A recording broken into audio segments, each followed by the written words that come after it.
dividing fractions.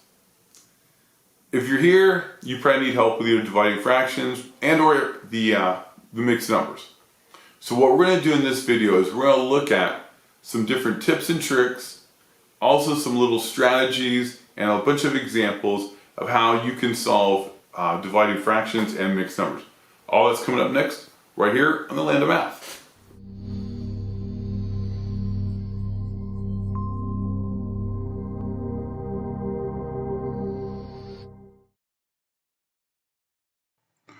One of the key things about dividing fractions is understanding that we can turn them into multiplication.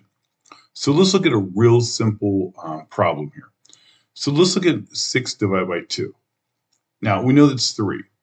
So a pretty easy, straightforward division problem. But we can also think of these kind of as a fraction. By putting a 1 under each number, we have a fraction. So it's 6 over 1 divided by 2 over 1 would equal 3 over 1. And 3 over 1 equals 3. But we can turn this into a multiplication problem.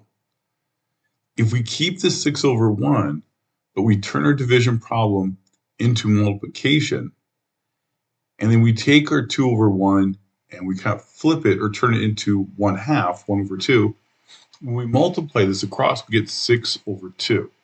So the 1 times 2 is 2. 6 divided by 2 is 3. So we actually get the exact same answer. And so in sum, when you're dividing by 2, it's the exact same thing as multiplying by 1/2. They're the same. So let's look at another problem here. So if I had 30 divided by 3, we know it equals 10. Now again, we could think of this as a fraction. 30 over 1 divided by 3 over 1 would equal 10 over 1. But we could turn this into a multiplication problem again.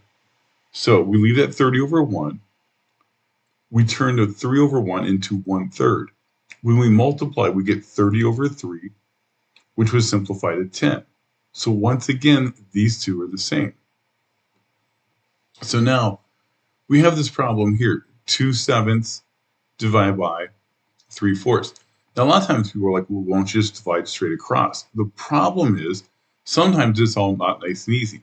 So this one, if we take 2 divided by 3, we actually get this repeating decimal with a whole bunch of 6s. And if I take 7 divided by 4, I get the decimal 1.75. But if we take this same division problem and we keep the 2/7 and we convert this into a multiplication problem, and now we divide by or multiply by the reverse of 3/4, which is 4/3, we get a nice easy fraction, 8/21, and it's a lot easier to read and work with.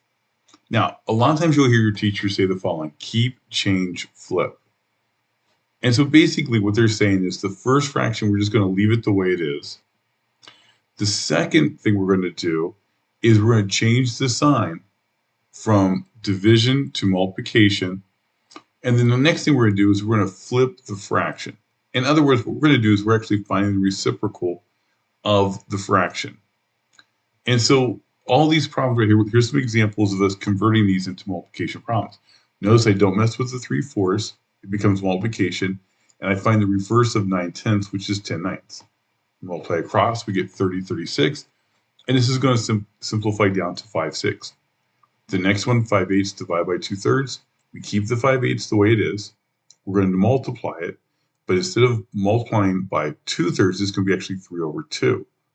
We multiply across, just like we always do, we get 15/16. So all we had to do to make a multiplication is just flipping that second fraction. Okay, here's one more example. So 3/10 divided by 5/7. We're going to turn this into a multiplication problem. And instead of 5/7, it becomes the reverse, 7/5. Now we can just multiply straight across like we know how to do. So this will become 21/50. Now sometimes we get improper fractions when we're dividing. So let's look at that. So we have this problem here, 2/3 divided by 1/9. Again, we're going to make this 2/3. We're going to turn it into a multiplication problem. And then what we're going to do is we're going to find the reciprocal of 1/9, which would be 9 over 1. So now we have 2/3 times 9 over 1. We multiply straight across. We get 18 over 3. And so this would be an improper fraction. 18/3 would actually simplify to the whole number 6. Here's another example. We're going to keep the 3/4 the way it is. We're going to turn this problem into multiplication, and we'll find the reverse of 2 sevenths, which is 7 over 2. And now it's just multiplying straight across. We get 21 over top of 8. Now again, we have this improper fraction. Now 8 is going to divide into 21 2 times.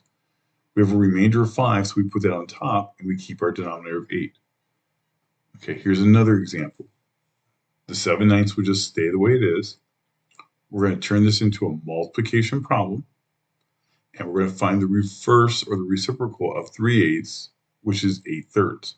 And now we just multiply straight across. So we get 56 over top of 27.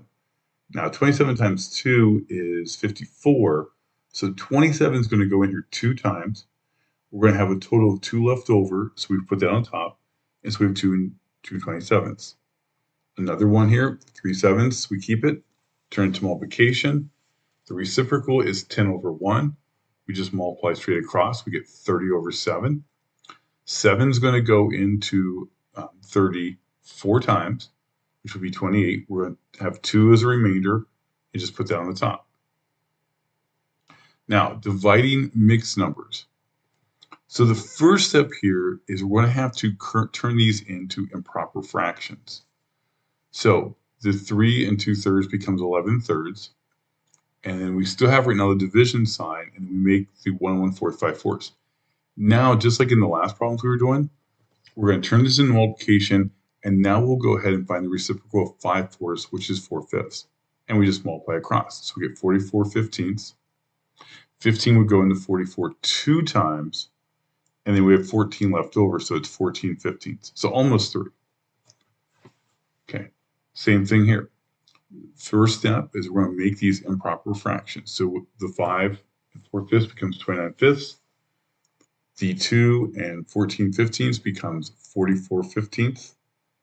Now we're going to turn this into multiplication. So we'll just keep our 29 fifths just the way it is. Turn into our multiplication problem, and we'll find the reciprocal of 44 15ths, which is 15 44ths. And now we can multiply across.